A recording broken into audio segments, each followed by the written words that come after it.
Powered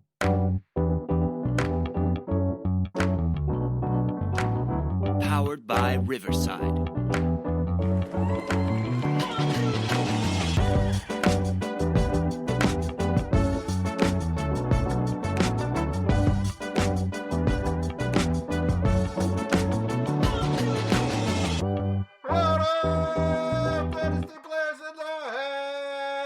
It's the Dynasty front office, and we are building you championships one trade at a time.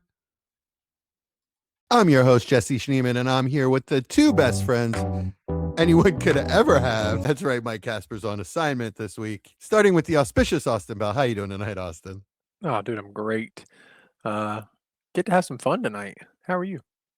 I'm great. I can't believe you call this fun. I mean, talking to you guys is amazing, but wide receiver rankings is so hard for me. This is my favorite. Really? Yeah, man. It's such a I was looking at our rankings and I was thinking, oh, this is crazy. But then the more I thought about it, I'm like, I kind of get it. So it's going to be so much fun discussing why we have who where. Because I feel like after one, it's just kind of a pick your poison, and the arguments are going to be pretty cool. Yeah, you're too low on some guys and too high on some guys. I'm telling you that right now. Right back at you. And my main man, Chad Mendoza, how are your rankings tonight? I'm good, man. It's nice because when I was doing my rankings, I was like, man, I'm just right about everything. So it was really easy. It took me like 10 minutes. And then I carried on my day. No, I'm just kidding. It took me hours, and I was changing it up until like 5 minutes ago. So also a bad process. Yeah, wide receivers are difficult. Yes, they are. There's so many guys that you can just flip flop 10 different guys, whatever. So many guys I wanted to have higher. So many guys I want to have lower. Yeah. All right. Well, maybe you guys will convince me otherwise tonight. I'm going to convince you on at least one name. Really? I can promise you that. On that note, y'all thought you had me convinced on Bucky last week, and I changed my mind again. I'm keeping Bucky where he was. What did I have him? 12. I'm keeping him there because you can pump sunshine up Kenneth Gainwell's butt all you want, but I know the level of talent he is, and he does not scare me. I looked at Bucky's receiving numbers, and they're just fine. Right, in a full season, he's just a much better player than Kenneth Gainwell. Red zone role would be nice. Maybe Sean Tucker will get hurt. How are you going to say that about your own son? Yeah. Well, yeah, we're from Jersey. That's true. All right, Austin, why don't you tell everybody where they can find us when we're not podcasting? For sure. YouTube and Facebook, Dynasty Front Office, Twitter/X, Front Office FF. As always, our Discord link is in the description. It's where we have the most communication. It's popping right now. Notifications going like crazy. This season, we're going to keep bringing you podcasts and videos, including Trade Bangers, Front Office Focus Players of the Week, as well as our weekly show. Please make sure to like and subscribe. And again, click the link in the show notes to join the Discord. For this episode, we're going to be doing 2026 preseason wide receiver rankings. And then our two smaller episodes will be Trade Banger of the Week and Front Office Focus Player of the Week. All right, wide receiver rankings. Austin's favorite. That's right. All right, Austin, let's take a look at your rankings then. We all have Jamar Chase first. That surprises me. I thought I was going to have to defend that. Good job, gentlemen. I think that's pretty much consensus at this point. Okay. Right. Yeah, I think I saw Keep Trade Cut has him as the 101. Oh, really? Like startup piece in a super flex. That's what it has. Gross. Yeah. Disagree. Agreed. I'd rather have his quarterback and a few before him. Yeah. So. I thought JSN or Puka would be consensus 101. I mean, Chase has only had like 5 wide receiver 1 seasons in a row. So it's like, I mean, the last 2 years he's been 1 and then 4. I mean, realistically, you're thinking you're going into any given season saying the worst Chase is going to give me is a hurt season where he finishes wide receiver 11. Yeah, there's absolutely no wide receiver that you could trade me straight up for him, and it would be really No. hard for you to get him for me. Yeah. Yeah, Yep. pretty much. I agree. You can keep JSN in a first, by the way. I'll take Chase. No, it depends on the That first might for be me. Depends a on the bad first. process, but I But mean, that's really, almost any first declining that without thinking about it might be a bad process. I don't know. Late 26 first, I'm probably We're not keeping gonna do the keeping bad Chase. process. Well, we're past that. We're at Some late people August. aren't. Some people aren't. You Well, never know. do better on your dynasty teams then. But Oh man, Austin is bringing heat tonight. Listening Yeah, to I that. know, right? I mean that's a whole Casual separate people discussion. play this game too, Austin. We can't. And I all- love them being casual, but that doesn't mean the league needs to be casual. Okay, Those are two different things. Good sure. point. Good point. Casual people don't listen to podcasts like ours. To be honest with you, They should. they should. They would be less casual. I don't know. Yeah. I listened to a robotic engineering podcast. I've never built a robot, so. So Chad, you're safe. You and I have the top. We have the same first 6 receivers, Okay. and we Damn, have the I need to change Yuck. Who are y'all? We have the same first 8 receivers, just Jefferson and Lamb are flipped. So you're Yeah. safe. Poor Um, Chad. Austin, you have neighbors all the way up at 2. Yeah, I do. Let's talk about neighbors. I have that first 5 as a tier. So I was gonna say you need to move Chase off that tier, considering right. you just said you wouldn't do it with the first. But you're Yeah, right. for sure. So, yeah, late first. Yeah, okay. So those 4 players I have as a tier: JSN, Puka, Amon-Ra, and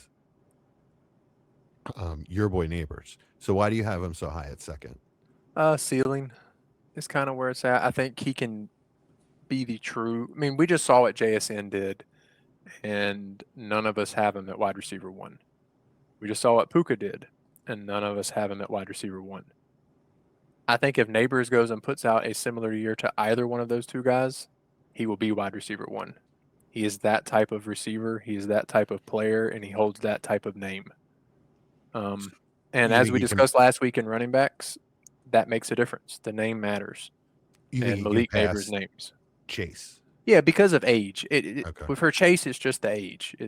He's 27, going on 28. Still in his 26, prime. going on 27. Is he? Mhm.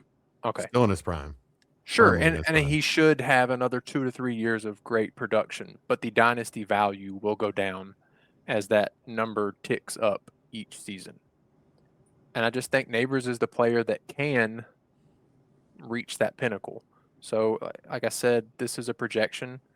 I don't have any issue with him being at 5. I would be totally comfortable swapping him down to 5. Yeah. It's just I'm projecting him to be the one guy that can bounce to 1 when this season ends. I mean, I've got no problem with the order of the top 5 players, to be honest. I mean, realistically, nobody knows what order these guys are going to finish in. These are all the guys capable of finishing wide receiver 1 on the year. They have the level of talent. They have some sort of offensive structure at the very least that can, supplement their talent. So I think it's fine. I mean, I probably wouldn't put him at 2, but I wouldn't argue about it. Yeah, I'm fine with it. I'm fine with those 4 in any order. Dramatic things would have to happen for me to have him ranked above Chase at the end of the year. The interesting stuff about Neighbors, though, when really doing like a deep dive into his short career, given the injuries and everything, with him just turning 23, I think this month actually I saw a happy birthday post from the Giants on Twitter. But 67% of the game of his 18 games, he's finished with 10 targets or more, and he's only had 2 games under 8 targets, and in those 2 games, he was targeted 7 times each. So, I mean, he hasn't had a game where he had less than 7 targets. I mean, let that sink in. Yeah. It's pretty remarkable. Granted, new coaching staff, that's always going to bring forth new questions. But I think everybody's pretty much excited to have him back, and I think they're gonna keep feeding him. So he's primed and ready. Hopefully, MetLife turf didn't take him out this year. Oh man, I can't believe you even said that. Nothing he can do about it. That nasty turf. All right, let's go to the next tier. Well, actually, Austin, you have Justin Jefferson up in that. Is that same tier for you? Yeah, for me, it's probably 2 to 7 is all kind of a tier. I think they could all jumble up at some point through the season. So Lamb as well. Yeah. Yeah, that with Lamb, Amon-Ra, Jefferson, and Chase all being within a year of each other, age-wise, they all have the same kind of outcomes possibility. I mean, it wasn't that long ago that we were discussing Jefferson or Chase at 1 or 2. Mm-hmm. So just because Jefferson had a bad year with J.J. McCarthy, which let's be real, I think most people would, if not all, who's to know what a new season with new quarterback play could bring? So it's kind of why I have him there.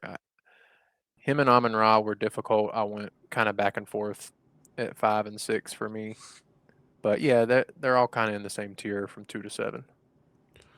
Okay. So I have Drake. Chad and I both have Drake 6, but Drake's, Lamb, and Jefferson are all a tier for me. It's just the question marks with his offense is why I have to move him down a tier. I mean, it's the quarterback. I mean, you say the same thing with London. So why is London? I mean, I think above London's Jefferson? situation is arguably worse, to be honest. Yeah. So why? I was going to they're ask in the y'all same- why he's they're in the above same those tier. two guys. It's the just same for tier. me, it's just the 2-year age gap. You know, London being 25 is really because they're in the same tier for me. I just said, you know what, give me the younger guy. But if I had a competing team, to be honest, I'd probably rather have Jefferson this season. We've seen Justin it's just- Jefferson put up a terrible season where I was afraid to start him in the playoffs. Well, yeah, but he had the worst quarterback play in the league by far. Like it wasn't even a functioning offense. Right. That's what I'm saying. But we haven't seen that with Drake. It's at least been a functioning offense. Yeah, but and Kyler, he just gets hammered with targets when he's in there. I mean, sure we did.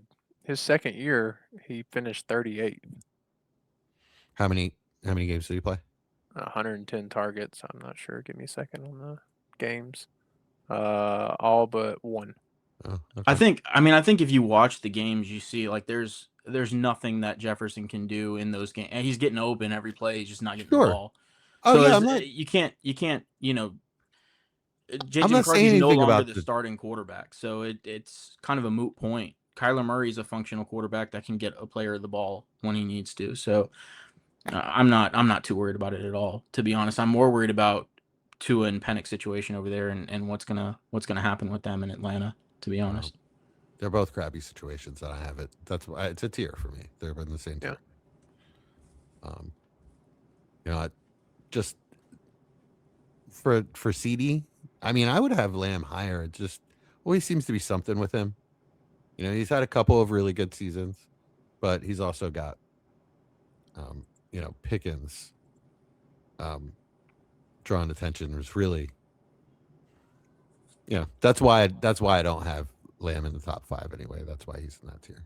But he has enough talent to be in the top 5. Yeah, I mean, he still finished. of course. What, He wide had receiver 20, I think, and missed 5, 6 games. He had a wide receiver 1 year, so it's just also questions with his offense. He's had 3 wide receiver 1 years, I think. He had the wide receiver 1 season. What I like about Lamb and why he's still in that tier for me with like Jefferson and London and those kind of guys is, I mean, you look at the targets and he's still consistently 10, 11, 10, 11, 10, 11. That's with Pickens there on the other side. So I don't see anything stopping that offense from throwing 50 times a game, to be honest. So I have no problem if somebody wanted to put Lamb ahead of Jefferson or ahead of London or even maybe in the bottom of that first tier. All right. So moving to the next group. So Austin, you and I both have Tetaroa at 9. Chad has him at 11. That's pretty similar. Chad, you're pretty high on Garrett Wilson, even though he's never really done it. You have him as a wide receiver 1. I mean, he's really always done it. He just gets what do you hurt. mean he's never? He was wide receiver 5 before he got hurt last year. Okay. Maybe even 3 before he got hurt last year. And in Okay, but that's 2024, right. he finished Small as the wide receiver 10. Did he? Okay. Yeah. I mean, I don't know what Geno Smith and that offense are going to look like, but the talent, I mean, he's immensely talented. I hear you. And- That's one of the guys I wanted to get higher. I have him at 15. And we've seen Geno support, a functioning offense as well. Not saying that I predict that to happen because I don't. That was a while ago. But I mean, It was we've like seen 2 or it 3 years ago.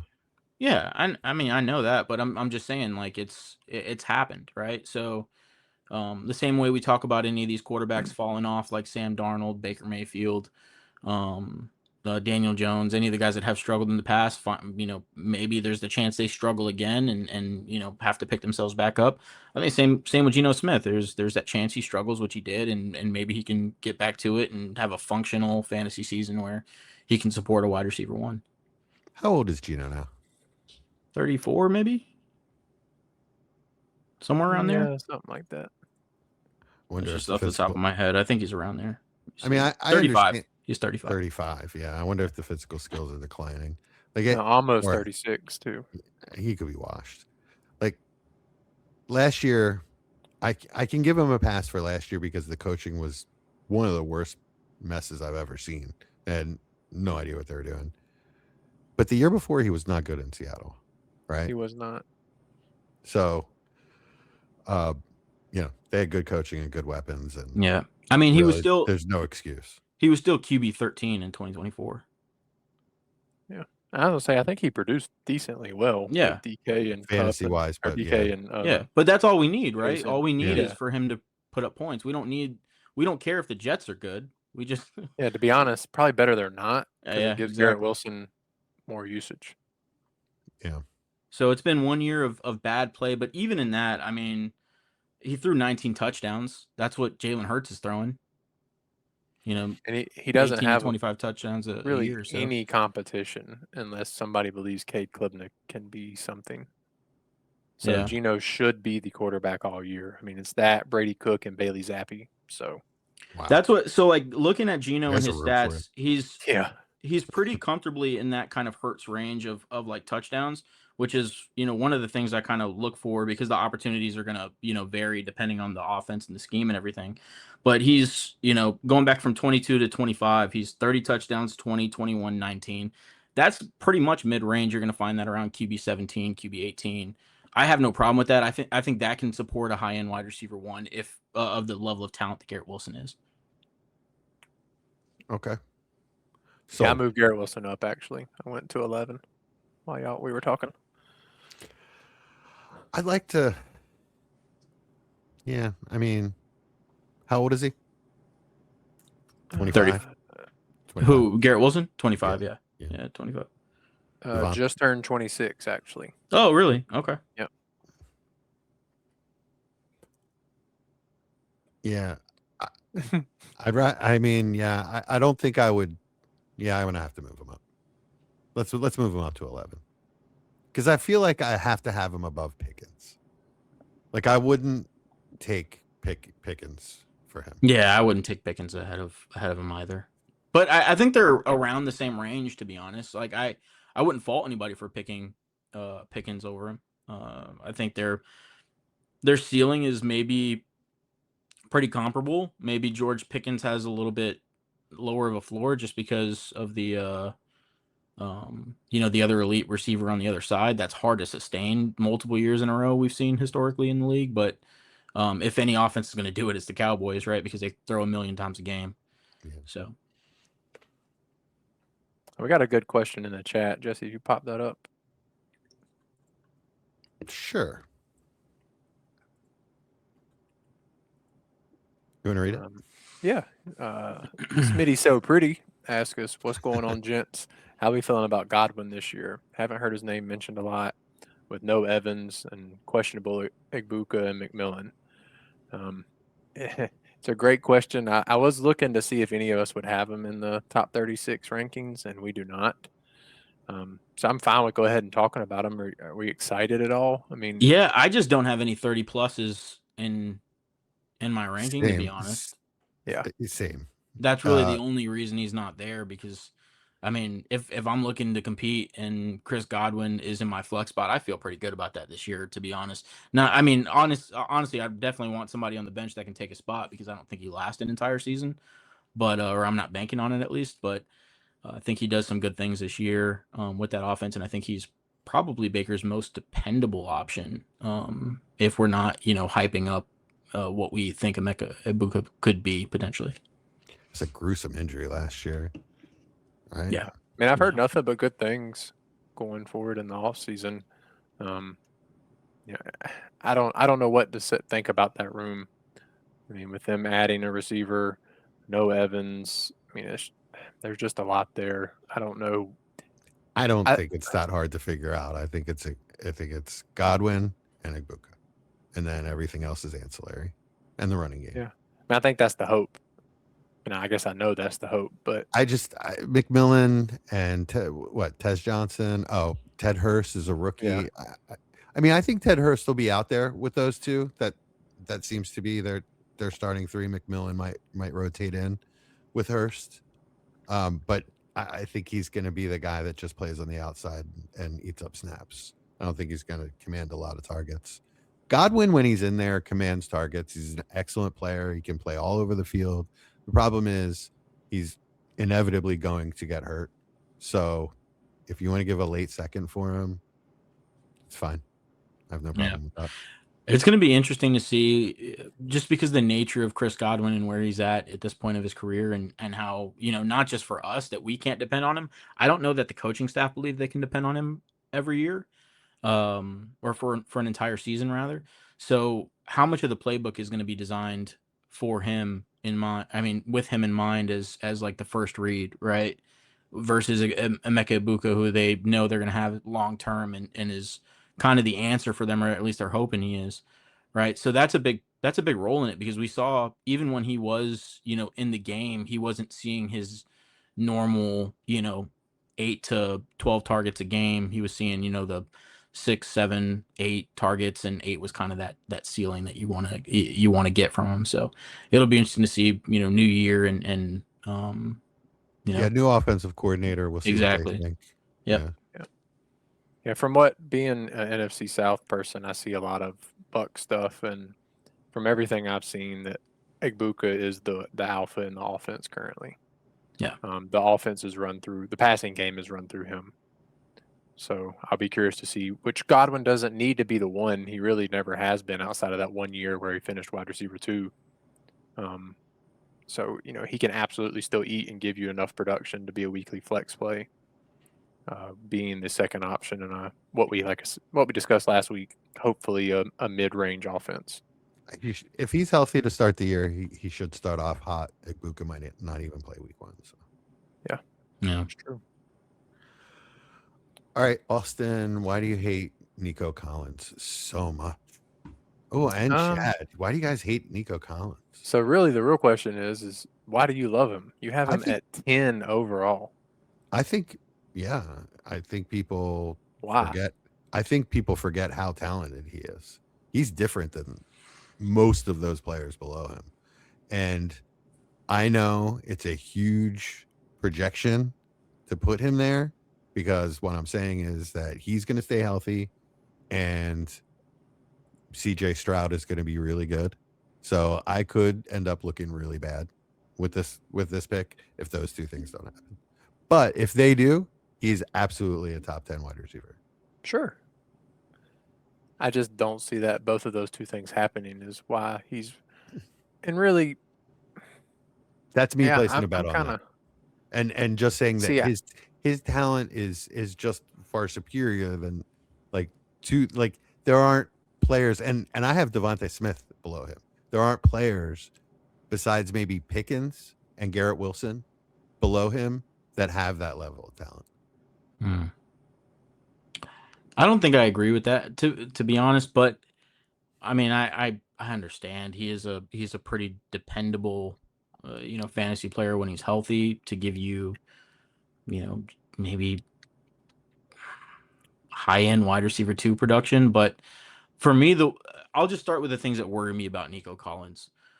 He is probably the most touchdown reliant wide receiver that anybody can possibly put into an elite tier of any rankings and people not question it. 2023, 8 touchdowns, 2024, 7 touchdowns, 2025, 6 touchdowns. It's gone down every year, but it's still, for the amount of games he's playing, it's great, right? This past season, he saw 120 targets. It's the most he's seen throughout his career. And the Texans ranked ninth in total passing attempts, and still 120 targets is kind of his ceiling at this point, or at least from what we've seen. He's pretty much around 100 to 120. And they were the worst team in not the worst team. I'm sorry. I think it was 26th or 27th. Let me pull up my notes. 26th. So they were the 26th ranked team in red zone efficiency, and he's a touchdown dependent player, right? CJ Stroud's just not looked good, and that's going to be a huge issue for him. On the injury front, he's missed time every season, and this past year, he's had like 2 concussions. So for me, that's a pretty big question mark. I think people asked those questions about Olave last year. I don't see why this year it's not fair to ask those questions, even though it turned out great for Olave this past season, right? So there's just some things that worry me about Nico Collins. I don't hate him. I think where I have him in the rankings, 16, I think is fair, because I think his ceiling is around wide receiver 12, 11. But with his age, I just don't see much upside, right? The age will sneak up on you because he spent a couple years not doing anything. He's almost 28. Yeah. I mean, that's why he's lower for me. He's in that lower vet tier of productive guys. Yeah, he's still in his prime. I guess you're right. I'll have to move him down. He really is. That really is an elite tier. I guess that gets Garrett Wilson up to 10. I'll move him down a few spots. All right. Why don't you guys start looking it over and ask? Yeah, I want to ask. Chad just brought it up. Chris Olave, you have him at 9. Yeah. Are we not scared? I mean, it wasn't that long ago we were questioning if he was ever going to play again. I mean, to me, that has to go into your thoughts of ranking a dynasty. That's why he's wide receiver 9 and not wide receiver 6, to be honest. Like, for me, he's what, 20? I mean, this is off the top of my head, like 25 years old. Is that right? Just turned 26. Okay, 26 years exact old. same age as Garrett Wilson. So this past season, he was the most targeted receiver on deep passes, 20+ yards down the field. And with that, he struggled with efficiency, which is like kind of the one thing for me. Olave's never struggled with efficiency deep. I think a little bit has to do with Shuck on that one. Being Shuck's a rookie quarterback, he was thrown in kind of mid-season. But I expect that to get better. Tyler Shuck taking another step forward. But when they were together, Olave was averaging 20 points a game in the 8 games they played together, right? And that's with Shuck kind of learning on the fly there and getting acquainted. I think Shuck takes another step forward. I think Olave, maybe the efficiency gets better. We just talked about, or we haven't talked about it yet, but we just talked about it offline with, a little bit of the scare with the rookie in the offense. Him turning 26 this month, there's so much tread left on the tires there. If it wasn't for the injuries, I'd probably have him a lot higher, to be honest. Same tier for me. So I can't really argue with that much. Yeah, like I said, same tier. I have him 14, as do you, Austin. So it's not that much different. Yeah, it's the guys over, like, for me, I guess Garrett Wilson's got the same question marks. It just feels really high for somebody that just takes one more hit and he's off the dynasty rankings. I mean, but that's the assumption, but we don't know that, right? We may never have another concussion again. Yeah, I mean, that's the hope, of course. Garrett Wilson may never get a good quarterback. There's so many different things that can happen with players in this range, and that's why they're, even though they're immensely talented, they haven't found themselves in the top, 6-7 players in that, top 2 tiers. So I just think for me, I'm a little less worried now that I've seen a full, healthy season from Olave. Knock on wood, he can keep that carried on. But for me, yeah, he'd be a lot higher if it wasn't injury concerns going on there. 156 targets is crazy. Yeah.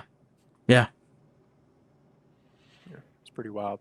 Which I'm wondering, with a Travis Etienne coming in, how much that changes if they can actually run the ball finally, if they don't have to pass so much. Like I said, he was the most targeted player on deep passes in the league. So this isn't like, he's getting the work because a running back's not there, right? Like they're trying to get him the ball down the pass field because he couldn't run. They couldn't move the ball. Kamara was one of the worst running backs in the league last year. I just don't think that's the trade-off, right? Like I don't think you say we can't run the ball, so we throw the ball 20 yards down the field. You know what I'm saying? But that may have been what they were, as crazy as it sounds, from watching them, it looked like that's what they were comfortable to do with Shuck, was those deep crossers. That's what, he excelled at that. I know you said he was inefficient, but they threw it so many times, those 15 to 25-yard crossers. I feel like that's what he most. So I'm saying Olave was inefficient. I haven't really delved into Shuck too much. I assume some of that has to do with the rookie numbers, but to be honest, I didn't do a deep dive on Shuck. So yeah, I think he had like 6 drops on deep passes this past year. Olave did so, and he could definitely improve there. But we just haven't seen that inefficiency from him in the past. Competition for targets is pretty light for Olave. Jordan Tyson. I mean, what are his hamstrings made out of? String cheese. Yeah. So, I mean, from the wide receiver room, what else do you have there? Devon Vele? Yeah. Maybe your run game can open up the passing game a little bit more too. And that's another, factor. It can go both ways. I assume they'll run a lot of 12 because they have Juwan Johnson and Delp. Fant. Oh, that's right. They have Fant. So they're probably planning on running. And that's the league. The league is just moving that way, right? Like everybody's doing 12 personnel now. So yeah, it's funny. I think you're going to see other teams start to move away from it because now that defenses will have to figure out how to stop it. Exactly. If all the offenses move to 12 personnel, then defenses will figure out how to stop that. We'll adjust accordingly. And the good coaches are already figuring that out now. Yeah. Not to get on like a little side quest here, but it's kind of funny because how do you really stop it? The tight ends are so athletic. Safeties aren't really big enough or fast enough generally to keep up. There's a few of them out there. And then linebackers, they're pretty athletic today, but I just don't think many people are keeping up with the more athletic tight ends. Like how do you... I think the hope is safeties. I think the hope is safeties or bigger nickel corners. Because linebackers aren't going to keep up with the tight ends most. You'll have your select few, but I think the goal is to have a bigger nickel that can consistently guard the second tight end. And there's just not that many out there. There's so many super athletic tight ends at the moment. The defenses are just getting smaller and smaller, and tight ends are getting bigger and more athletic. Yeah. You guys got another good question in the chat. Yeah, you want an easy one? He says, Yeet Man asked this, would you guys do Stribling, and I'm guessing that's Jordan Mason, for Stephon Diggs? Could be Mason Rudolph. It's fine. Well, he is a Steelers fan per his profile picture. I know. It's possible, but we're going to assume Jordan Mason. Yeah, let's assume Jordan Mason. No, I am not trading Stribling for Diggs in Dynasty. Absolutely not. Nah, I'm gonna let the hype get higher than trading him for a 32-year-old wide receiver. Yeah, I'm keeping Stribling until I can get a good first for him. Yeah, I think we go into this rant a little bit, or at least I do, go into this rant a little bit every year. But if you miss your window, you miss your window, man. Go find the next window. You missed your window on Diggs. Go find the next one. Right? He was free. He said redraft. Oh, is it redraft? Okay. That's pretty interesting, actually. Yeah, that does make it better. I'd probably go Diggs. Yeah, I think so. I think Diggs, I guess.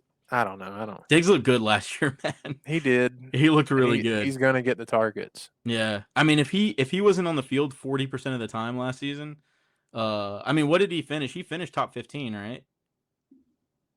And he was on the field like once every 50 plays. Yeah, obviously being hyperbolic, but that high. But his 17 was great. 17, yeah.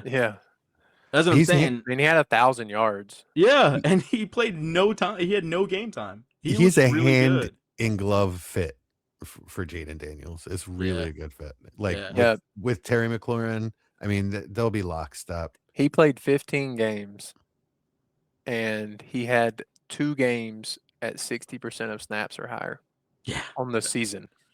Bro, And I finished watched with 1,000 yards. That I is watched them insane. all year, and I was like, he was never on the field, and every time he's on the field, he was a bucket. He's so good.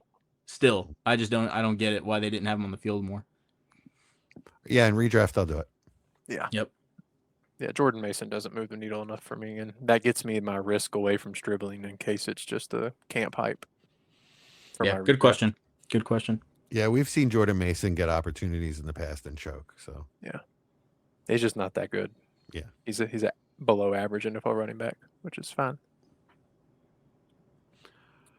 All right, Austin, sir. All right, go ahead. What else do you want to know? Oh no, we're not escaping this part of the draft or this part of the ranking without talking about Devonta Smith at 13. Oh, Slim Reaper. Yeah, what's up with that? No, that's we're not getting into that either. Call Mr. him by Kevin his Durant. government name and give us the reason why he's at 13. Yeah, the Nickname almost is not getting him up 28-year-old. Did wide you receiver. see? Did you guys see the play they call the dagger in the Super Bowl? Probably not. He has a play named after him. Okay. You know he's going to do So does- 28 in the season, right? What's that? He's going to be 28? 28 in the season. In his prime. For how much longer? Finally getting his chance to be wide receiver 1. New offense. Going to be a lot more passing volume. I mean, he's just Mekhi Lemon. But is about out. to say, yeah, because not gonna Devonta Smith came back today. This is you get to say that Yeah, because he's practicing today. Yeah, but literally Mekhi, today. Yeah, so let's talk about Lemon in the same conversation. He's a rookie, and he has missed all but 3 days of camp. And The cool in those thing three, is he's an in those alpha 3 days, receiver. in those 3 days of camp, he just made the normal plays. He didn't make any plays downfield. Hey, Odell Beckham missed all of camp in like 5 games He's before not he a came on rookie. and had like Oh, I'm talking Odell about his Beckham. rookie Oh, when he year was a rookie. and Okay, had he's a historic Odell rookie Beckham. season. You can't. you never can't know. You compare never know. players to Odell Beckham. You never Come on. know. You never know. That's Calvin Johnson in his rookie year. Come on. No, man, you know what's up with that ranking. He's It's biased. finally That's what it is. he's finally getting his opportunity, and he's gonna show out. He's gonna put up legitimate top 5 numbers. Oh, I don't know about that. Do you want to have a bet? Let's have a bet. Ooh. Top 5 is I bet you. Hold I on, bet you before AJ Jesse makes, Brown I'm a friend. finishes ahead of Devonta Smith. Who? Oh, I'll the take season. that bet. I'll take AJ that bet. Brown finishes ahead of Devonta Smith on the season. Oh, bet. Shave a head. No, I have pretty hair. No, sir. But we can figure something out. We will Shave figure your it head. out. Off and air, announce and it. then we'll off air, Yeah, and then we'll we'll talk announce it. about it. We'll talk announce about it. Yeah. Shave one eyebrow. No. Do you want Hannah to kill But that you? means- Because the drive to Maryland's not that far, buddy. No, she will do it. I mean, if you're that confident, you're gonna win. So Devonta Smith, I mean, you guys know I love Devonta Smith. I'm very excited about him being the wide receiver 1 in that Yeah, me offense. too. Finally, he's 28 years old, man. Like, what are we doing here? I'm telling Okay. you, the If we set of play in- variables. Hold on, but playing the set, 2-3 year windows. But go on. the set of variables involved in Devonta Smith right now, that's the part I'm not excited about, right? Like, we're talking about Hurts had 6 games over 30 passing attempts last year. And yeah, it's a new offense. We still don't know what it looks like, right? And they're talking about them wanting him to run more. Not that much. But still, only 6 games over 30 passing attempts and only 3 over 35 passing attempts. Yeah, I don't think we can. I really don't think we can take anything out of last year's offense at all. It's all in the trash. Yeah, I mean, but what I'm saying is, since he's became the starting quarterback with the Eagles, his range of touchdowns every year is 18 to 25. That's where he's at. It's just the wiggle room that we have for a Devonta Smith top 10 finish is so small. Like, he has to get such a huge market share of that offense that it's going to be pretty outstanding. I mean, I think he can do it, right? But I'm not betting on that, paying wide receiver 13 price when he's 28 years old. If he was 25 and I'm saying, you know what, he's got 2-3 years to figure this out, and me still have value that I can make a move if I need to make a move off him, then that's great. But you're buying into a season saying he's got to do it. If not, I'm just lost everything on him essentially. Yeah, I mean, we when we brought up Chris Godwin, we literally said we have nobody 30 or above in our top 36. Well, you said 2 to 3 year window, Jesse. Hate to break it to you, 2 years he's going to be 30. So Try that, to like sell Chad a just said, he 29-year-old has wide to. receiver lately? Like Yeah, even they're hard to AJB's move. hard to move. He is Yeah. so hard to move. I have one league where I was trying to get younger at receiver. I couldn't What get were you trying anything to like get? I wanted. I don't remember. This was during draft season. I think I was aiming for like the mid first. Like I was trying to get in that Tyson range and seeing what people would want and with AJB, and they were trying to get me another first with it. So like eh, his value just doesn't hold. I mean, that was before he was traded, but still, I think his values and I have Devonta at 23. He's in the same tier with me with AJ Brown and Nico. That's kind of where I view them all together. I think they all can produce high numbers, but for Dynasty, I think their ceilings are capped value wise. I think his target share could be through the roof. If the volume is what we want it to be, his competition for targets are a rookie that's hurt, Dontavian Wicks, who is a training camp. Demon, he just can't catch. Right, exactly. So he's a demon. Dallas Goedert, who's always hurt, and a rookie tight end who is probably third on the depth chart right now. So, honestly, Devontae Smith is going to eat. I mean, he is going to dominate that team in targets. And this is me just saying I have confidence that he's going to put up that elite season, and I'm going to be able to get the world for him. Yeah, I think. Well, you won't be able to get the world for him, but I. Well, not the world. I'm think sorry. he's For a 28-year-old receiver, I'll get a really nice price for him. a late first at best. But I think he's worth that now. You're going to pay your 27 first older. for him? But once he puts up a 1,600 yard season with 100 catches, and you know what I mean? So let me get this straight. So you're paying wide receiver 13 price for him now, so that you can risk everything. I didn't say he's a going into buy the for year. me. I didn't say he's a buy for me at that price, but I'm not selling him for the guys under him. So you wouldn't sell him for Chris Olave or Rome? No, I don't think I would. But Okay. I'm also not crazy enough to go out and spend at that price. I mean, I'm just saying like, because I'm like, when I think if as a listener people are looking at this and saying this is how we value these players essentially. So I'm just saying it's incredibly difficult for me to say it's a good idea for somebody to buy Devonta Smith at that price, go into a year where he's 28 years old, and the question marks in the offense and at quarterback are there, right? Because it is not a high volume offense. If it doesn't go the way we think it could go, because I think we all agree that Devonta Smith is a hell of a player. Like, I think he's top absolutely. 10 talent. For me, I think he's a top 10 talent. I don't care about that when I'm looking at Dynasty. I mean, I do care about it, but it's only a fraction of the equation. And if I'm telling somebody to go into the season, pay that price for him with the chance that you might be able to flip him in season, I just think there's so many better buys. I just said I wouldn't do that. I know. Said I'm not advising that. Understood. I'm saying for the listeners that are looking at the rankings and saying, is this where we value these players? Because that is. At the same time, like I said, I wouldn't trade him away for the players under him because of the season I believe he's about to have. But I guess my question would be, would you trade those players for him? Because if you're that's buying him. to that, well, then that's not where you have him ranked. Okay. This is why I hate know, but we're just having a discussion. I'm not blaming you. Because I'm where I'm at and you guys are where you're at, and we're just treading water at this point. Let's move on to where I'm way high. Okay. Yes, Carnell Tate. Yeah. You've been waiting. I know you've been ready. So go ahead, Jesse. He hasn't done a damn thing yet. Okay. Neither did Tedero McMillan last year, and guess what? Okay. I didn't have to touch him in my rankings. I had him at 9 last year, and he's at 9 this year. Okay, but I would say he's I probably had him as a similarly rated prospect as Roma Dunze. And Who, what's he Tate? done? Yeah. And what's he Okay. done? I mean, You know sure. what I mean? So I don't have Rome that high either. Okay. Well, I mean, I You don't kind of disagree have with to. you, but we've You seen kind of have to. two You bad kind of have years to. from Rome. You have to So- show something. No, you don't. Not when this is, as you just said with Smith, this is a projection. This is I mean, a 22-year-old wide receiver that's going to be the alpha in an offense with a quarterback that we are praying ascends.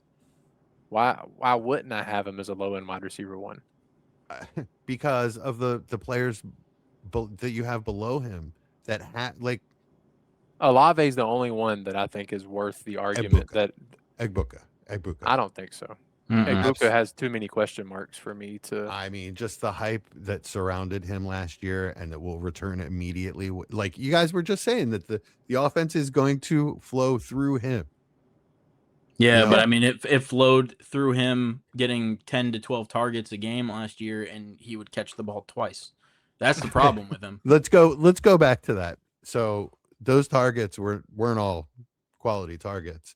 Baker's arm was falling off last year. I saw a couple clips from that QB show. He was like he should not have been playing. No. So the quality of those targets were really and it showed in Baker's play last year. We all know that he played well below what he's capable of. So, you know, we saw what it can look like when they're both healthy. Granted, Ibuka's not healthy right now. Baker's getting a little older. I don't know if he's going to be healthy going forward. But as soon as it looks like that again, his price is insane. The same thing with Tate. If Tate performs similarly to Egbuka, his price becomes insane. But we've seen Egbuka do it, and Probably even more. And he's already had that hype, so it's easy to get that hype right back. I haven't seen Egbuka do it. I've seen him catch some flashy touchdowns, and I'm not depending on that to be recreated. I just don't agree that his season was that good compared to what other people feel. I mean, if part of our equation is Riz, like it was last week with Riz God Scadaboo. But no, so with Scadaboo, it's different because that's volume dependent. I'm saying he's going to get the volume, right? With running back, that matters a hell of a lot more than Egbuka, who's a wide receiver, which is the most dependent position in the NFL, right? So what I'm saying is what I saw from Egbuka. But you also based it highly on the Riz. I mean, you did. Yeah, with me being able to resell him, but that's predicated on him having a incredibly productive season, which I think he's going to have. I don't think Egbuka is going to have an incredibly productive season. I think Egbuka will have a very productive season, and most of my argument is that once that happens, the cachet there is just drives his price up. He is one of those players. See, I don't think he is. I think he was flashy last year because he started the season 4 for 67, 2 touchdowns, 4 for 29, a touchdown, 6 for 85, 4 for 101, a touchdown, 7 for 163 and a touchdown, and then only had 1 touchdown the remaining rest of the season. That's why his name blew up, because of his early season production, not because of the name. It was the same thing with Tucker Kraft that we talked about with Tucker Kraft. Sorry, you're fine. He was a top 5 overall pick. If Carnell Tate does any kind of production, he's going to go up in that top 5 Dynasty rankings. Egbuka can't reach that. In what was viewed as a much worse draft. So for what it's worth, Keep Trade Cut has Egbuka 2 spots higher. Yeah, and I don't have an issue with that. Similar, I understand. Similar range. Yeah, the same thing with Olave. I actually, if it wasn't for the injuries, Olave would absolutely be ahead of Tate. I'm just scared of the injury. Rome was just one example. My issue at the core is that with a rookie wide receiver, we've just seen so many rookie wide receivers that were so talented that had so much promise just fall flat. We don't really see top 10 picks fail at receiver. In the past decade, it really doesn't happen. I mean, lately there aren't many, dude. I'm telling you, if they're a top 10 receiver, they don't really fail. I mean, you're going to find me one, sure, but I can name you 10 that go. The majority of them have been successful. It's been like top 10 running backs and top 10 wide receivers as of late have been really, really good. And it just feels like he's just primed to go for 130 targets and see what that turns into be. Because if he mimics McMillan's rookie season, production wise, he's going to be in that wide receiver 6 to 10 range in Dynasty. And that wasn't a crazy season. So yeah, that's why I have him. it's interesting because I think rookie wide receivers are given so much grace within as long as they finish in that wide receiver 2 range, they're hyped the next year. That's just how it is because people just say up and up and up, which we've seen with guys like Ladd. It's not always the case, but I think Cardinal Tate's relatively safe. Obviously, there's a little bit of danger there because of Cam Ward and his development if he is going to take the next step, and that's the part that I'm a little bit worried about. But I give that offense. I think the scheme's going to be really good, to be honest, and I think they're going to be throwing the ball a lot. So I think that's probably going to be enough to carry him. Cardinal Tate's the clear number 1 wide receiver in that offense. Funny enough, you guys have Carnell Tate and Ibuka right next to each other. Corey Davis, is that the name you're about to throw me? No. I'm not throwing out any names. Okay. All right, good. When did Hakeem Butler get drafted? Well, he didn't go in the top 10 either way. He wasn't close to the top 10, I don't think. He was a 4th round pick, wasn't he? Was he? Okay. Yeah. Yeah, he was. Now, pre-draft, his hype was insane, but I don't think he ever. Yeah, that was I think he got Dynasty hype. drafted. Yeah, That wasn't Yeah. It was Dynasty. and That's right. Devy Dynasty especially. Mm-hmm. Speaking of Olave, Dave in our chat lets us know that Kamara's out with a few weeks with a knee injury. So Travis Etienne going up, and Nice. that's all. It clears out more targets for Olave. So, like I was saying, you guys have, both of you guys have those guys right next to each other, and you're both higher on Ibuka than I am. So you're arguing against him. Yeah, and I'm an anti-Ibuka person. I was. Yeah, me too. I did it last year. I do think between the Dynasty community, as you said, Jesse, and the ability for targets, he's likely going to be in that high-end wide receiver 2 range for me. I think he's safe. I think he's safe, and that's what I like about him is I think his floor is relatively high because I think the targets will be high, and we've seen that he's a red zone threat. So I think he's really safe. I don't see a top 10 player in there when I watch him, to be honest. I'm naturally much lower. 50% catch rate last year. Yeah. Okay. Like we addressed that. Yeah. I'm naturally much lower on rookies. So You are. Yeah, we do this every year. And I enjoy it, to be honest. It's fun. Chad, what are your thoughts? Do you have any questions for anyone, or do you have any thoughts on the rankings overall? Marvin Harrison's interesting. I think we can talk about him a little bit. Okay. You have him at 17. I have him 22, and Austin has him at 19. Yeah, we have him spaced a little bit, Yeah. a little bit different. But he's one of those guys that I can see everybody kind of, maybe agreeing on in principle, but also just having in different spots in their ranking. How high can he get at this point if he has a top 10 season? A wide receiver 5. Yeah. Okay. I was just wondering if he still could do that. Yeah, absolutely. Yeah. Oh yeah. You want to talk about name and aura and Riz? Yeah. Marvin Harrison He's the king. Jr. Good Lord. Let him have a good season. People had And so much fun shooting. Let him that have a down, though. wide receiver 12 season, Yeah, and it let him will just be be decent. impossible to buy him. Yeah. Right on. Yeah, he will jump in right behind where we have Jefferson, likely, if he has a decent season. What would you pay for him right now? First. Yeah, that's probably it. Like a Contenders 27 first? I've tried it. I haven't been able to buy him for that, but I've tried it. Yeah, that's probably all I'm wanting to give. I don't think Currently. I'd sell him for that. And No. I don't blame you. I don't think I wouldn't would sell him either. for that either. Yeah. Yeah. He's It's at one of that those tough things point. like everybody messaged me that I sent the trade to, and they're like, "I think he's worth more than that," and I was like, "Okay, me too." I normally will say, yeah, I agree. I just have to try. Right on. But I'm not paying more. I don't think. Risk do is you- just so high. What do you expect to get out of him this year?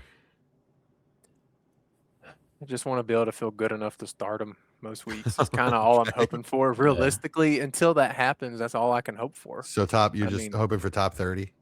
Well, I mean, weekly, feeling good every week to say, do I have to start Marvin Harrison Jr.? Like, I don't want to feel like that. That's how it's Yeah. been the past seasons. I want to say, okay, MHJ is my wide receiver 2 this week. Cool. Or at least And be able to be done plug him with it. in. Fun Yeah. quiz to see if we're all on the same wavelength here. Who are the 2 players across your league at wide receiver, young players, that you think should be good and you want to start them, but you can't? Oof. Marvin Harrison, obviously one of them. Yeah, he's one of probably them. one. I mean, realistically, it's got to be Rome. Yeah, Rome. That Oh would be the other no, name. because I think Rome's an okay flex. I was gonna go Brian Thomas Jr. is the one. Oh for me. yeah, that's a He's really a tough one. Yeah, I mean, it depends on how deep you want to go. but you know what's crazy is we all have BTJ at 27. Do we? All 3 of us have him at 27. Okay. That's funny. Yeah, talk about a fall from grace, man. I really think he's still a good player, man. I really do. It baffles me still. Yeah. I'm really excited to see what happens. I really hope he doesn't turn into oh my gosh, Mapletron. My mind just went blank of his actual name. Oh, from the Steelers? Yeah, he just actually worked out with the Saints. Claypool? Oh thank you. Yeah, Chase Claypool. I mean, he had a ridiculous rookie season. Yeah, and he looked good too. Yeah. Like it was. I really hope BTJ isn't that, because Yeah, it's gonna hurt if he is. it's possible. It is possible. Another guy that I really kind of struggled with in my rankings, I just kind of would be interested to find out how you guys, or what your thought process was behind ranking him. Is Rashee Rice. Yeah, I know you kind of hate him, Really Jesse, tough. I don't hate him. You I don't hate him. I just have never seen him as a top 12 dynasty wide receiver. It's just almost every time he plays, that's what he is. That's the Okay. hard part, though. Like that's where it's tough. Yeah. That is the hard part. He's a knucklehead. Mhm. He's hard to rank because I don't Really? know what's going to happen with him. I don't know if he's going to be on the Chiefs, and if he's not on the Chiefs, yikes. Yeah. Yep. That's a big one. He was my biggest faller for sure. Had him at 8 last year and 26 now. Yeah, I wanted to move Travis him up Hunter. because I think Travis Hunter might have been further. yeah, Travis Hunter. That's a is different huge discussion. fall. Yeah, but yeah, that's almost doesn't even really count really, because if they guaranteed that he would play wide receiver, he'd be a lot higher for me because I think he's just yeah. I had to check. I saw his latest update was that he's a backup receiver, starting corner. So I was like, all right, well, Travis Hunter at the bottom. Yeah. Because I mean, even before the injury, like he looked good, man. Yeah, really good. That game before the injury, he looked really good. I was so excited. Yeah. Why take our joy? But the other one was DJ Moore. I'm sorry, I'm throwing out a bunch of players here, You're guys, fine. but That's what we're doing. DJ Moore is the other guy that I was like, man, I wish I could put him higher, but there's just nobody I can put him ahead of right now, just because of the age. But talk about a guy that could have, like, am I shocked if he's wide receiver 13 on the season this year? Oh no, I'm not. I'm not at all. I mean, I think him with Josh Allen, as long as DJ can stay healthy, which was, already got hurt at the first preseason game, but as long as he can stay healthy, I absolutely think he's going to feast this year. Yeah. I have him at 28. I wanted to put him higher than that. I couldn't find the space for him. Where do you guys have him? I have him at 34, and it's really just because I like the younger guys above him. Okay. I have him at 32. Okay. Wow, so I'm considerably higher on him than yeah, you have him above Mekhi Lemon, which is kind of crazy to me. Yeah. I'd probably flip those. That's honestly really crazy. Yeah, I'd probably flip those. I'd probably I don't know why Mekhi Lemon's there. I'd put him ahead of Brian Thomas, ahead of T. Higgins. He'd probably be 25 for me. 24, 25 for me. 26 for me. The name I want is Jordan Tyson. We can't ignore it. We've flirted around with Olave all pod. Jesse at 34. Okay. Behind Jaden Higgins, just for reference. Chad has him at 22, and I have him at 20.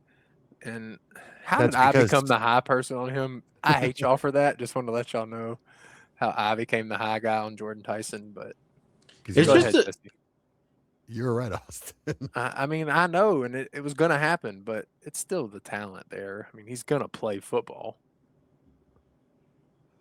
I hear you. I hope. I hope he gets this figured out.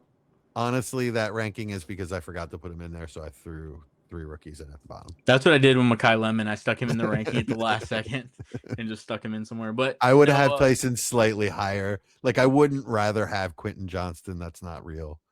I would probably have him below Mekhi Lemon and Brian Thomas, maybe. Around Waddle or above Waddle. So 26, 27. It's so hard for rookie wide receivers to start and I know I made the joke earlier about Odell Beckham Jr. There's only one Odell Beckham Jr. Typically rookies get hurt coming into the year. It's really tough for them, or suspended, Jameson Williams.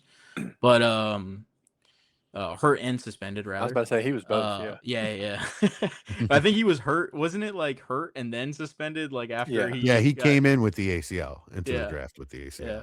So I mean, it's just tough for those guys to catch up. I think there's a really good buying opportunity. This is just the price that I think I would pay for him currently with the injury. But man, if he was healthy and ready to go, I'd probably have him right behind Marvin, probably at 18.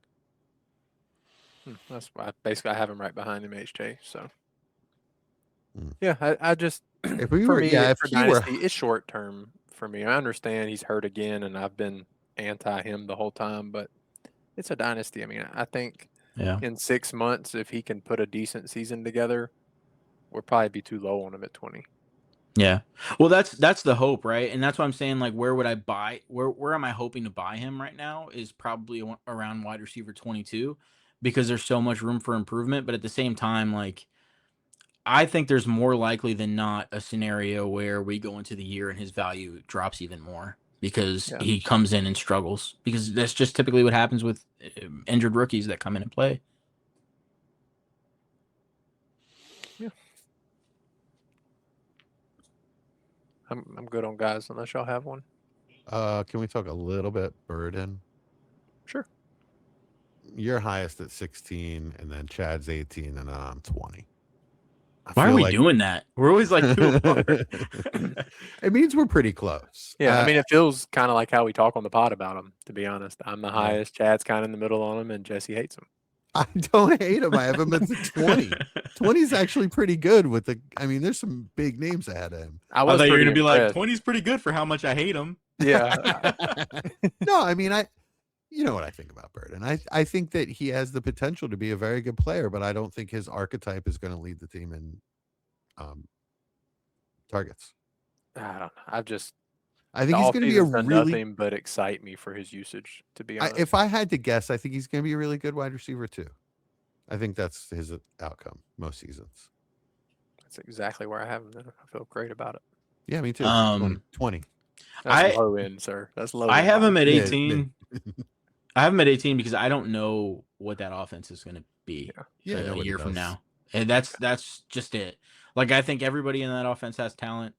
From a wide receiver perspective, from a tight end perspective, from a quarterback perspective, but I'm shrugging for the people not watching on camera. I don't know. It's going to be somebody, but it could easily be Rome. It could easily be Colson Loveland. It could easily be Burden. Could easily be 2 of the 3, but Burden, I think, is talented enough to be the wide receiver 1 in that offense. I don't think he's the most talented player in that offense, but we'll see. Yeah, it could happen. Yeah. I hedged it and put Rome and Burden back to back because I wasn't sure either, and I think they have an equal opportunity. And well, I think currently no, because Burden's hurt. Sure. Badly. I think he's good. I think he's in danger of missing regular season games. Cool. I'm probably the highest on Rome. I didn't notice that by quite a bit. I think 3 spots ahead of Austin. I have him at wide receiver 12. Austin, you're 15. Oh no, Jesse, you're 15 as well. So not too bad. It's the same range. Yeah, same range. I mean, Rome's probably the player that has the easiest path to moving up for me. Yeah, I think he's like probably a notch below Marv in that people recognize how good he is and how good he should be, but he just hasn't been able to put it together yet. But if he does, his jump could be pretty substantial. But man, it's tough. I think he's such a talented player. he's got to show it. I mean, I guess Jaden Higgins. What do you guys think? Mm. Yeah. I don't have him ranked. I mean, Same. I just until Stroud shows that he can be an average quarterback, then I mean, I'm not betting on anybody else in that offense other than Nico Collins being, relevant. Yeah, I'd rather have Jalen Coker, but the same issue. Until Bryce shows he can be an average quarterback, I don't feel good about the second option in the offense. He was the player that I most wanted to rank, but didn't. Was Coker. I thought mine was Parker Washington, but I just couldn't convince myself that he was going to be good enough to be relevant. But he's who I had at 36 until I realized I didn't have Travis Hunter ranked, and I just couldn't let myself do it not yet. Yeah, I feel tried. I feel like I've seen that Parker Washington movie before, and it just doesn't end well. Yeah, they're still just raving about him, man. That's usually that doesn't happen the next season, and it's just constant rave from that coaching staff. I mean, just they worries. raved about Brian and he Thomas was Jr. But he was a Not good that college coaching staff. receiver too. He was. Well, He yeah, was not excellent. that coaching staff, but I'm just saying, coaching staff did makes a rave big about difference. Brian Thomas Jr. Yeah, I mean they've done nothing but speak highly. So I really wanted to put him at 36, but I'm gonna pray that Travis Hunter gets to play enough receiver to be relevant. Yeah. Actually, it was a TV show. It was called Parker Lewis Can't Lose, and then it got canceled, and he lost. You guys are way too young to remember that. Yeah, Promise you that. That sounded like something you made up. No, it was one of the early Fox shows when Fox was not even a real network. It's the same problem we just talked about with Chicago, where you're just like, there's some talent there, but it's just a much, much lower level. Yeah. And I don't That is really true. care to be in that situation in Chicago. I definitely don't care about care to be in that situation with Jacksonville at the moment. That is a really good point. There's so many mouths to feed, and none of them feel like alphas. So whereas Chicago, 3 of them feel like they could be alphas, and we still don't know. So yeah, that's a good point. I wanted to bring up Alec Pierce since we're just throwing names. If he was healthy, how much higher would y'all have him, or would it not change? I'd probably I don't have him a few spots higher, but I don't think it would change. Okay. I might have him above Waddle, so maybe 1 spot higher. Okay. Man, are you guys not excited for Waddle this year? I am excited for Waddle. I'm surprised I have him that low, actually. I'm looking at that. Yeah, it was tough for me. I But wanted to put him higher, and I just couldn't figure out. we're all where in the else I same was range gonna on put him. Waddle, too. I mean, Chad, you're 26. I'm 29. But I felt low on We're him both at 29. 26. Me I too. thought I was going to be the I lowest. did on too. him. Yeah, he's a player that I wanted to get higher, but what's he, 29? Yeah. 28, I think. 29, Almost is he? 29. Yeah, I think he's almost 29. So there you go. Oh no, excuse me. He's 27, almost 28. All right, Yeah, Oh, that's is what I he? was thinking. Okay. Yeah. Okay. Then I might put him up a couple. I'd probably That's always like, swap man, him, and I'd probably slide him up above Rashee Rice at 26 then. he was one of the players I felt really low on, and I'm like, man, I could imagine him being wide receiver 13, 14 on the season and not batting an eye on that. I'll put him above Rice, but not above Lemon. Gotcha. So maybe I need to move Rice down and Lemon up 1. But then like T. Higgins is sitting there too for me, and I'm like, I can't put him. Like I feel just as good about Higgins as I do about Waddle, assuming. Yeah, both but are healthy. I mean, Waddle's the number one That's a good weapon in that spot. offense, and Nix is throwing the ball 40, 45 times a game. Yeah. Like- I'm stoked for Waddle. Yeah. I just couldn't. When I was doing it, it felt hard to put him any higher. Yeah. The resale value is the part that is a little concerning to me. I just think people are so down on him for some reason. I don't really know why. Maybe it's just that people have been expecting the breakout for so long, and he did have a little bit there where we thought it was going to be a kind of a safe bet on him, but it didn't really materialize. But man, like Bo He's Nix has those disappointed. like high volume, high touchdown. What did he have? Like, let me just look. I think he had multiple games where he threw like 4 or 5 touchdowns. He had two 4 touchdown games and a 3 touchdown game last season. And he's throwing the ball, like 40 to 50 times a game. So I'm like, man, I also don't I'm think betting on people. I also don't think people fully believe that Sean Payton is going to consolidate targets. You know, that he's going to rotate wide receivers I mean, I don't believe that. I do think that Waddle is way more talented than Marvin Mims or Troy Franklin or Pat Bryant or whatever. He's Yeah. way more talented. So yeah, I do think he's going to get the targets, but I think that is sort of a mindset out there. Yeah, I think that's a bit silly for the people that are out there. Yeah, that no, are thinking that because I agree. yeah, because you don't go out there and pay that for Waddle and not use him as your alpha wide receiver. Right. Plus, him and Sutton fit so good together. That's Yeah, a perfect duo for a quarterback. Yeah, and the other guy, honestly, I think Pat Bryant will be the other guy out there for his blocking. Yeah. Well, but I mean, I've heard nothing but good things from beat reporters in Denver too about Pat Bryant. So I think the Yeah. hope is that he steps in for Sutton when that time really? comes. Yeah. Yeah, I don't really know that they need Marvin Mims anymore. He was kind of just a deep threat, right? And Waddle's He'll be a little gadget guy now. Waddle's Yeah. got that covered. Yeah, he'll get a few Scheme touches. wise, yeah. That way. And I think Troy Franklin's a backup. Yeah, I agree. Yeah, for sure. For sure. Yeah. Waddle's going to show Troy Franklin what he should have been doing. Yeah, he's never had that speed. Well, he had the speed, he just didn't have the skill. Yeah, that speed, did he? He didn't ran test. a 4.3. If I thought I don't remember his college tape. Who are you I guys know his talking about? game speed. Troy Franklin. Oh, His I thought college he speed didn't was test. crazy fast. Yeah, I don't remember what his 40 was. Yeah. But I'll just mention this name really quickly. Threw him in at the back part of my draft here, or draft. I keep saying draft.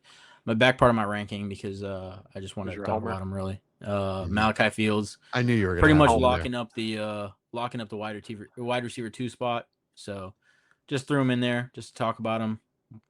But yeah, pretty interesting name. He's a good player to watch if you haven't done your draft yet, and you can still get him.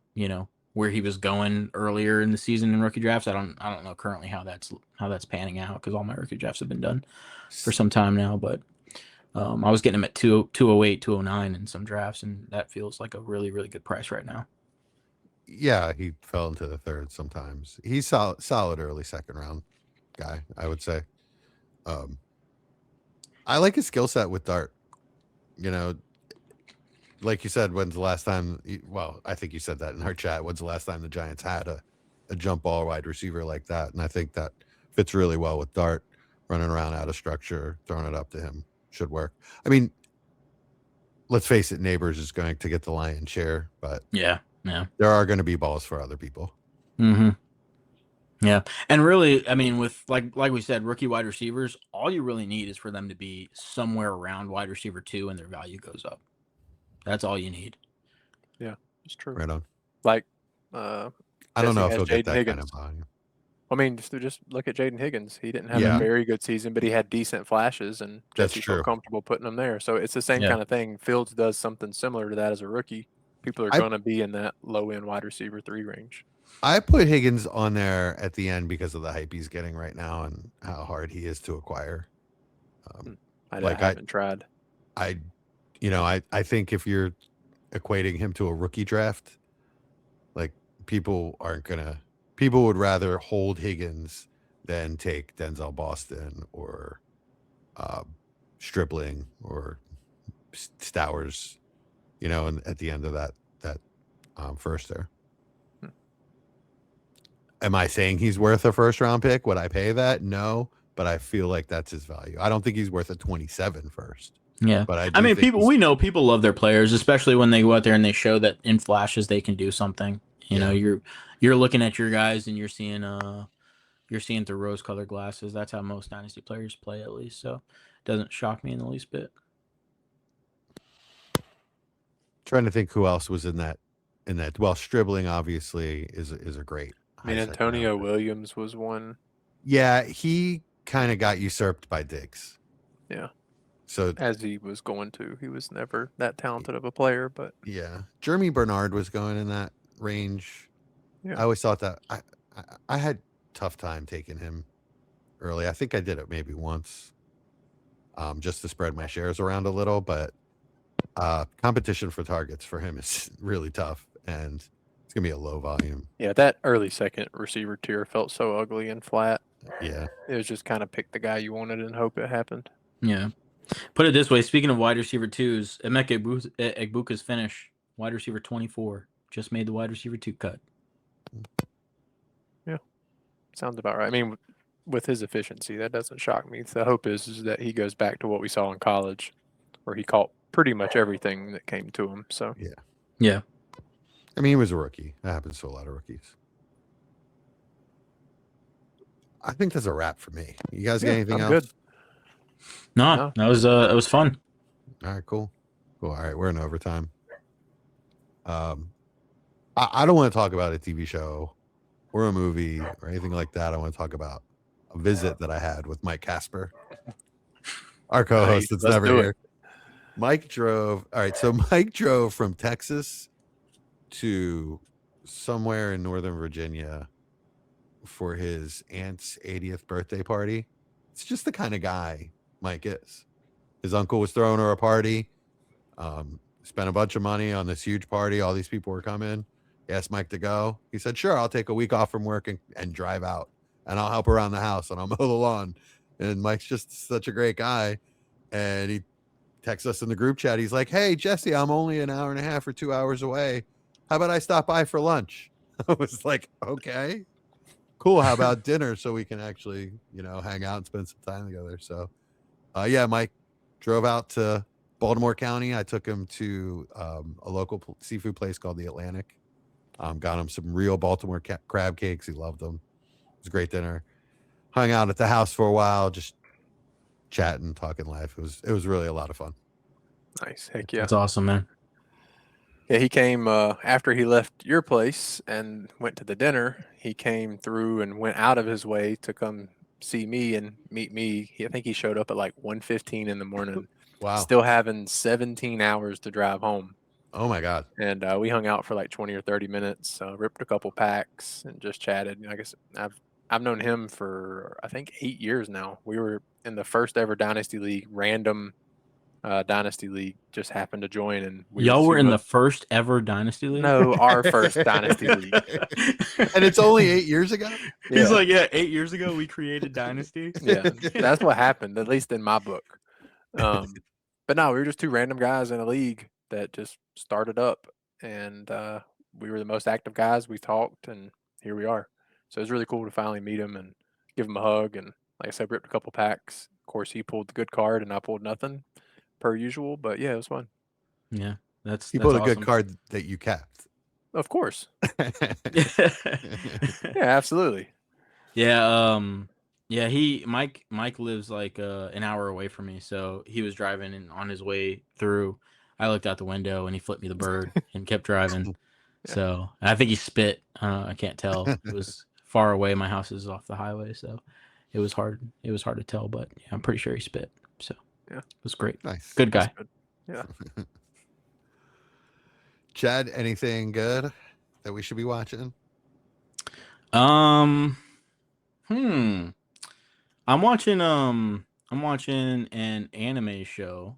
I think a lot of people have already watched it, but it's called Vinland Saga. It's like a Viking a Viking anime show. Yeah, it's like about kind of the Nordic people and the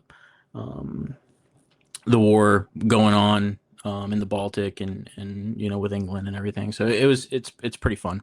It's pretty fun. So I've been watching that, and then trying to think if I was watching anything else. I've been missing Game of Thrones, or not Game of Thrones, but House of Dragon. So going through withdrawal, and so I've gone back to old Survivor seasons, all reliable. So that's where we're at right now. Watching. You still need to watch Silo. I think Silo. I saw the first like maybe season or a little bit more than a season, whatever they had out. I think they had 2 seasons out. Is that right? Yeah, they're on the 3rd season now. I think 3/4 of the way through it. So, and I couldn't make it through the 2nd season, but I really enjoyed the first one. I'll have to give it another shot. It's one of those that, sometimes you just got to revisit stuff. Yeah. I'm still watching The Leftovers, and it started out good, but man, it just drags out, and they don't give you answers to anything. Did you guys watch that? It's old. No. It's like 14 years old, I think. Yeah. I heard. I thought you were I thought when you first mentioned that, I thought you were talking about a movie that came out a few years ago called The Holdovers, and that was really good.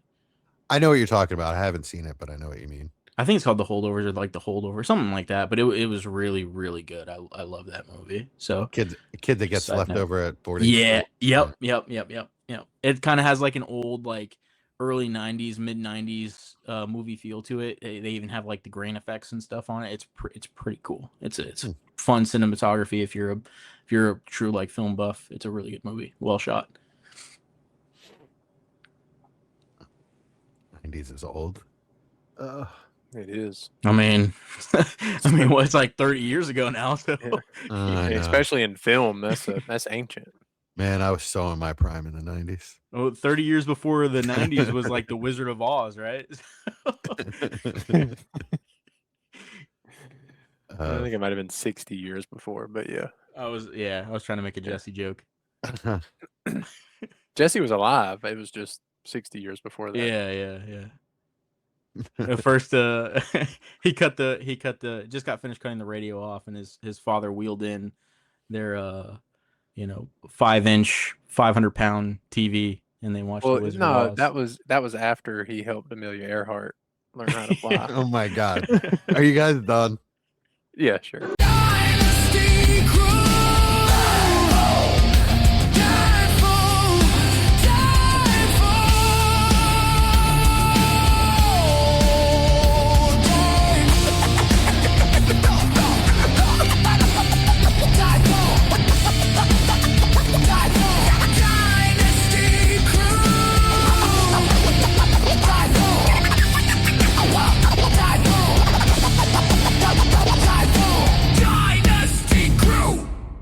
Thanks for listening. Now go make someone overpay.